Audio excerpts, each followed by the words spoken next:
ஜெகனே பாப்பிரிக்கா ஜெகனே கவி முருகன் இறந்துட்டாராம் கவி. சொல்றேன் மனசே கஷ்டமா இருக்குதுடா. ஆக்சிடென்ட்ல இறந்துட்டாராம்டா பைக்ல. எனக்கு வேற மனசே சரியில்லை, பதட்டமா இருக்குது. வாங்க போலாம். வேற குழந்தை 2 குழந்தை வேற இருக்குதா. மனசே கஷ்டமா இருக்குது. ஃபேமிலி அவர் நம்பியே அந்த குழந்தைங்களும் அந்த ஃபேமிலி நம்பி தான் எல்லாருமே இருக்கிறாங்க தெரியுமா. மனசே உடஞ்சி போச்சு. வாங்கடா போலாம், எனக்கு ரொம்ப கஷ்டமா இருக்குடா. நேற்று தாங்க என்கிட்ட அவ்வளோ பேசியிருந்தாரு. அதுக்குள்ள இப்படி நடக்கும் நான் எதிர்பார்க்கல. சீக்கிரம் கிளம்பு கவி.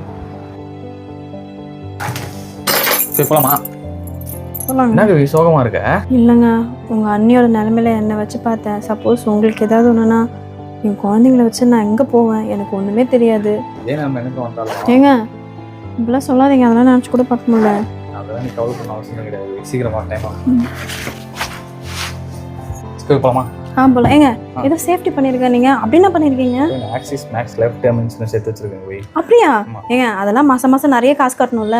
எல்லாம் ஒன்றும் இல்லை கவி, வெறும் 578 ரூபா இருந்தால் போதும். அதுக்கு அப்படியா? ரொம்ப கம்மியாக இருக்குங்க. அதில் 1 கோடி ரூபா வரையும் கவர் பண்ணலாம். இதில் அது மட்டும் கிடையாது, 64 கிரிட்டிக்கல் இல்னஸ் கூட கவர் பண்ணிக்கலாம் அதில் ஈஸியாக. அப்படியா ஜெகனே? இன்சூரன்ஸ் மூலமா 54,600 வந்து டாக்ஸஸ் சேவ் பண்ணலாம். அதுவும் அண்டர் செக்ஷன் 80C 80D மூலமா. அப்போ இந்த இன்சூரன்ஸில் கிளைம் பண்ண ரொம்ப நாள் ஆகுமா? இல்லை, வேற எந்த இன்சூரன்ஸும் இல்லாத மாதிரி இந்த இன்சூரன்ஸ்ல வெறும் 3 மணி நேரத்தில் கிளைம் பண்ணிக்கலாம். தெரியுமா உனக்கு? அப்படியா? ஆமா. ரொம்ப ஈஸியாக இருக்குங்க. அப்ப நான் இப்படிலாம் சேரணும், என்னடா பெனிஃபிட்? இந்த இன்சூரன்ஸ்ல ஃபர்ஸ்ட் இயர் பிரீமியம் இன்சூரன்ஸ் எடுக்கிறவங்களுக்கு 50% டிஸ்கவுண்ட் கொடுக்குறாங்க. ஆமா. அப்ப நாங்களாம் எப்பரா ஜாயின் பண்றது? பயோல இருக்கு, ஜாயின் பண்ணுங்க. இந்த ஆக்சிஸ் மேக்ஸ் லைஃப் இன்சூரன்ஸ்ல 99.70% கிளைம் செட்டில்மெண்ட்டும் பண்றாங்க. லைஃப்ல யாருக்கு என்னன்னா நடக்கலாம். So axis maths life insurance மூலம் உங்க லைஃபை சேவ் பண்ணிக்கோங்க.